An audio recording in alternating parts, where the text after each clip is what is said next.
Pravit moi druzy. Hello, my friends. My name is Darren Gerdes.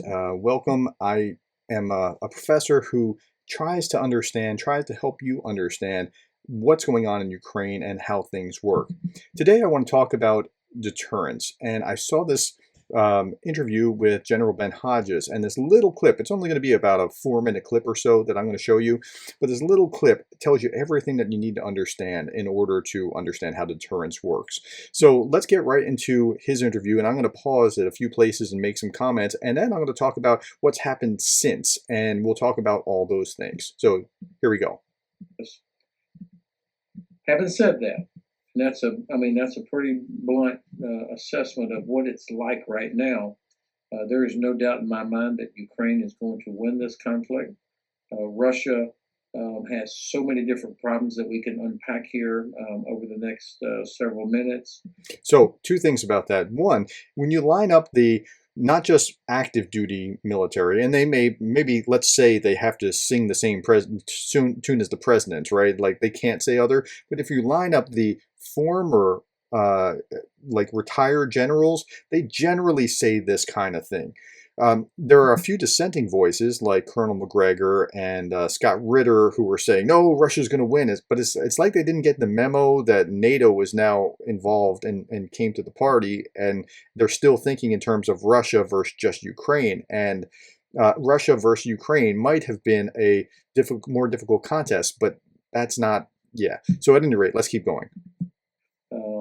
It's not going to be easy, but as long as the West sticks together and provides Ukraine what they need, Ukraine will in fact win this war. And it's now the Western allies sticking together is really important, and that's going to come back right at the end when I'm talking about the next phase.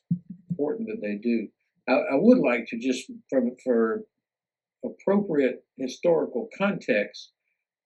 Yes, the special military operation, or what some people refer to as the full-scale invasion, started a year ago, last February. But the war actually began in February of 2014 when Russia invaded Ukraine and seized Crimea, illegally annexed it, and began extensive support for the so-called separatists in the Donbass region. Now that's really important to understand, because if you're thinking about this as just a 1-year war, that's very different than if you're thinking about it as an 8-9-year war, which is what we're looking at. The reason I highlight this because, number one, this is what failed deterrence looks like. The Russians believed that we would not respond, that we would. Did you hear that? Failed deterrence. The Russians believed we would not respond. Well, what evidence did they have? What did we do when they did things? Not a lot. And so we kind of encouraged what was going on rather than deterred it. Not be able to stick together. They made a terrible miscalculation because of our apparent unpreparedness. We were still dealing with the retreat from Afghanistan. Mm-hmm. The UK was a mess domestically. Germany was still building Nord Stream 2. And so the Russians, you could almost see how they would think, we didn't do anything after Georgia. We probably would not respond.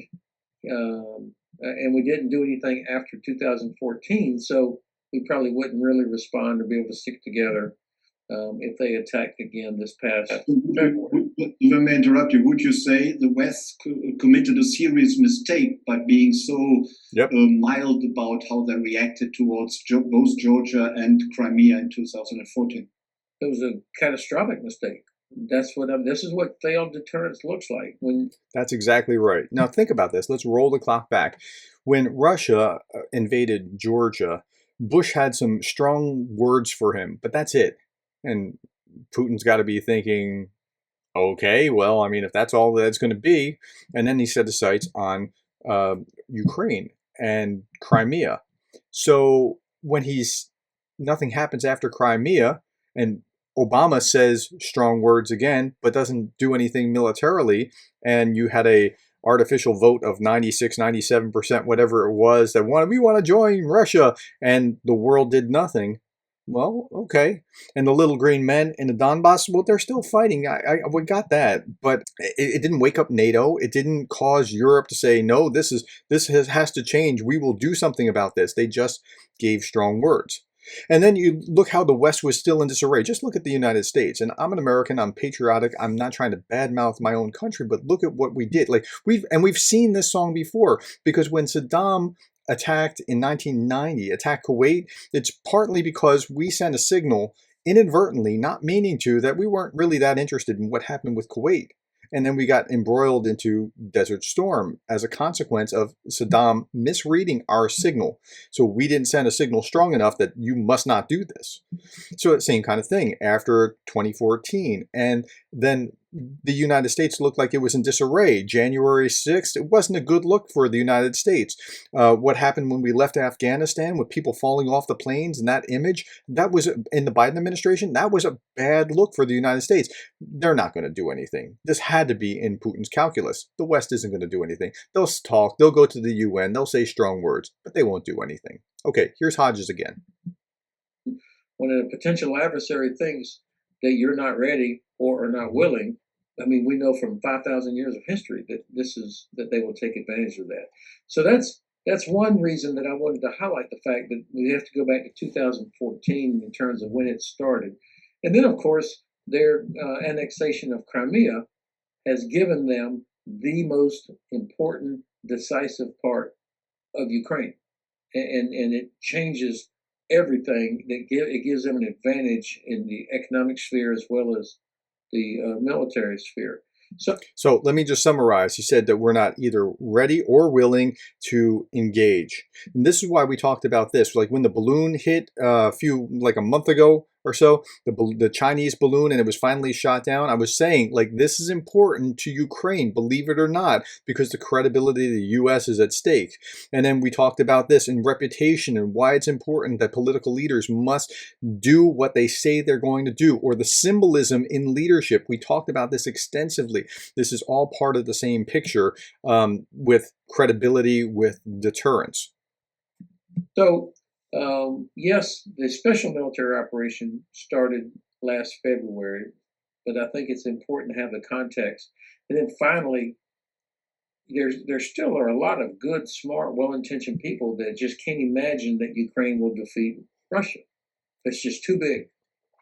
But this has been going on for 9 years, and Russia only controls somewhere between 15 and 20% of Ukraine, despite having all the... Now think about that. That's a really important point. Over 9 years, and sure, Russia hasn't used the full weight of Russia to try to do this, but it's been 9 years and they still haven't won.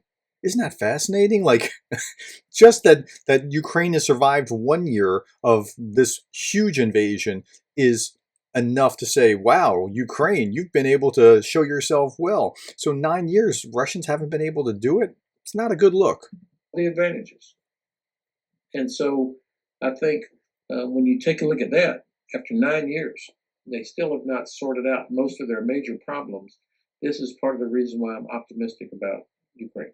Okay, so now I'm going to leave that interview there, and let's just talk about deterrence and what else has gone on with deterrence. So the United States has been deterred. Putin has actually done a really good job deterring the United States, and here's how he's done it.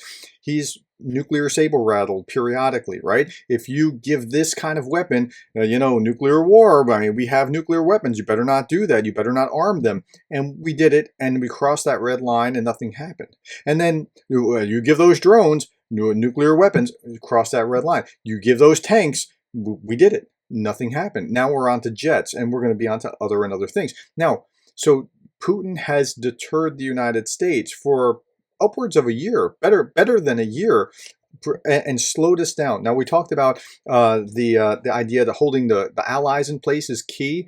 And so Biden's been trying to thread this needle of holding the allies in key, the slow ones with the fast ones all at the same time, and getting them moving. And that's a big part of what he has to do. But this nuclear deterrence has actually worked. Now, there's a softer deterrence as well. The softer deterrence was the promise, you have a carrot and you have a stick. The stick was the nuclear deterrent. The carrot was what if we have some peace talks? Well, we're ready for peace. They just don't want peace. Keep talking about peace talks. Why? Because that can break apart the coalition, and you can slow down the arms deliveries at the same time. So they're deterring with that just as much as they're deterring with the other. Okay, so Putin has deterred the United States, but his deterrence is starting to fail because you can only threaten so many times and not do anything before you go, he's probably not going to do anything, right? So the deterrence is failing. By the way, let me leave you with one last thought about how deterrence works. I don't remember where I read this, but I read this years ago, and I was like, wow, that's really powerful. The threat is often more powerful than the actual action itself. So doing the action now makes the deterrence kind of go away because now we know what you're going to do and we know how bad it is and that kind of thing. But as long as the threat's there, the threat's a kind of a bigger boogeyman than the action itself. And so that's how deterrence works. Okay, I hope that helps you understand deterrence and the nature of deterrence. Thank you for caring enough to watch this video. If you like it, give me a thumbs up or subscribe if you're not familiar with what I do on my channel in supporting Ukraine daily, trying to give you some understanding of the big ideas. Thank you for being the kind of person who cares about Ukraine.